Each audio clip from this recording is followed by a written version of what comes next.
Bismillahirrahmanirrahim. Assalamualaikum warahmatullahi wabarakatuh.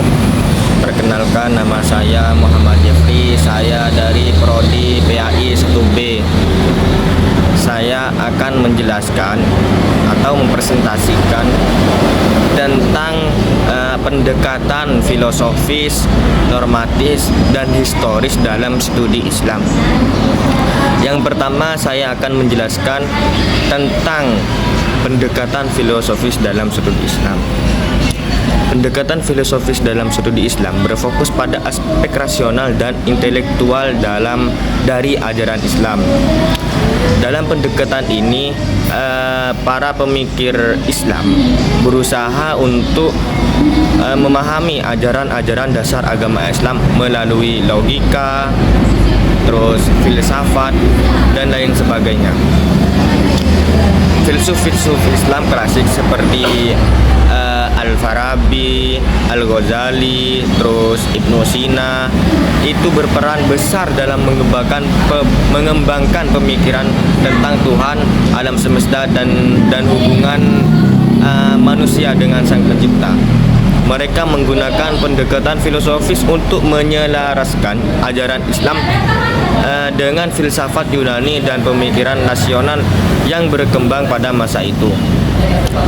Pendekatan ini tidak hanya berfokus pada argumen teologis, tetapi juga pada masalah-masalah etika dan moralitas, serta bagaimana seseorang seharusnya menjalani kehidupan yang sesuai dengan prinsip-prinsip Islami. Dalam tradisi filsafat Islam terdapat berbagai aliran pemikiran yang mempengaruhi cara umat Islam memandang kehidupan, seperti filsafat peripatetik yang dipengaruhi oleh Aristoteles, serta mistisisme Islam atau tasawuf yang menawarkan pemahaman spiritual tentang Tuhan. Dalam pandangan filsuf-filsuf besar seperti Ibnu Farabi, tasawuf adalah cara untuk mencapai pemahaman langsung tentang realitas ilahi. Oleh karena itu, pendekatan filosofi dalam studi Islam berusaha menjembatani dunia intelektual dengan pengalaman spiritual yang mendalam, sehingga memberikan pandangan yang lebih komprehensif tentang kehidupan manusia dengan Tuhannya. Pendekatan filosofis dalam Islam juga sangat relevan dalam konteks dialog antar agama dan budaya. Dalam dunia yang semakin global, banyak pemikir Islam kontemporer yang menggunakan filosofis untuk menjawab tantangan-tantangan modern seperti sekularisme, terus pluralisme, dan sebagainya. Beberapa pemikir seperti Muhammad Iqbal menggunakan pendekatan filosofis untuk mengintegrasikan nilai-nilai Islam dengan tuntutan zaman. Dengan demikian, pendekatan filosofis tidak hanya berfungsi untuk memahami Islam secara mendalam, tetapi juga untuk menawarkan solusi bagi masalah-masalah kontemporer yang dihadapi oleh umat manusia pada zaman sekarang ini. Langsung, yakni nomor 2, yaitu pendekatan normatif dalam studi Islam. Pendekatan normatif dalam studi Islam berfokus pada analisis teks-teks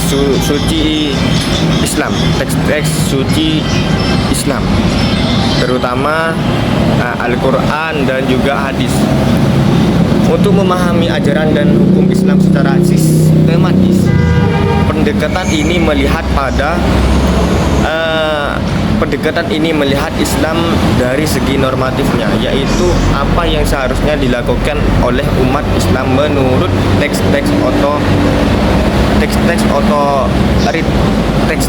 otoritatif. Para ahli hukum Islam atau fuqaha serta ahli tafsir menggunakan pendekatan normatif untuk menggali dan merumuskan hukum-hukum Islam yang diambil dari sumber primer, yaitu Al-Quran, hadis, serta ijma, dan juga qiyas.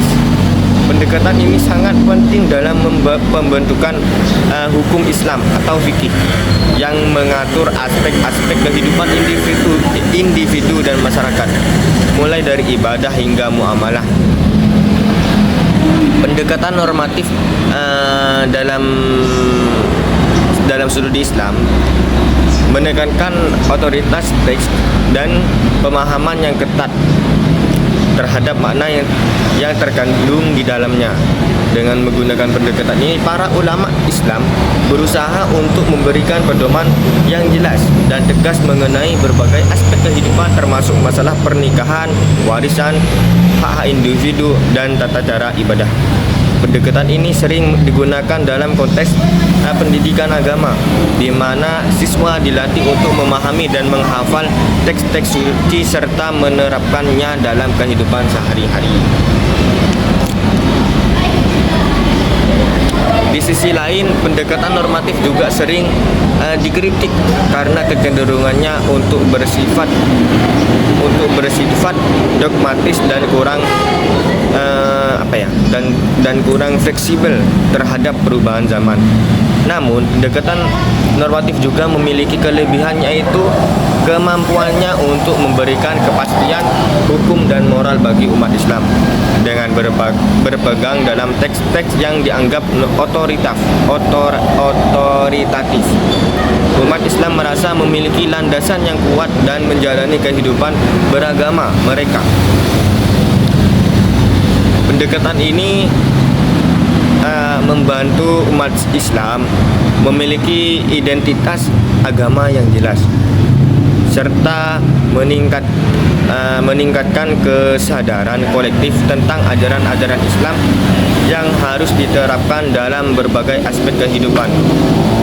Dalam konteks modern, pendekatan normatif sering dipakai oleh negara-negara dengan sistem hukum Islam untuk menetapkan undang-undang yang berbasis pada ajaran Islam. Terus yang nomor 3, yakni tentang pendekatan historis dalam sudut Islam. Pendekatan historis dalam sudut Islam ini berfokus pada kajian sejarah perkembangan Islam sejak masa awal hingga saat ini. Pendekatan ini melihat bagaimana ajaran Islam diterima dan diterapkan di berbagai periode sejarah. Sejarah Islam tidak hanya mencakup peristiwa-peristiwa besar seperti penaklukan, terus penyebaran Islam, dan juga lain-lain, tetapi juga memperhatikan bagaimana peristiwa-peristiwa tersebut mempengaruhi perkembangan teologi, hukum, dan praktik keagamaan umat Islam. Dengan menggunakan pendekatan ini, para ahli sejarah berusaha untuk mengidentifikasikan pola-pola sosial, politik, dan budaya yang mempengaruhi Islam sepanjang sejarah. Pendekatan historis dalam sudut Islam juga penting dalam memaknai hubungan antara Islam dengan masyarakat non-Muslim, terutama dalam konteks penyebaran Islam ke wilayah-wilayah baru. Sebagai contoh, para sejarawan Islam sering menggunakan pendekatan historis untuk mempelajari agama Islam berkembang di berbagai dunia, seperti di Asia Tenggara, Eropa, dan juga Afrika. Analisis ini mengungkapkan faktor-faktor yang mempengaruhi penerimaan Islam di wilayah-wilayah tersebut, seperti pengaruh perdagangan, politik, dan interaksi antar budaya. Sejarah penyebaran Islam juga mencakup peran-peran penting yang dimainkan oleh tokoh-tokoh seperti Wali Songo di Indonesia yang menggunakan pendekatan kultural dan sosial untuk menyebarkan agama Islam di masyarakat.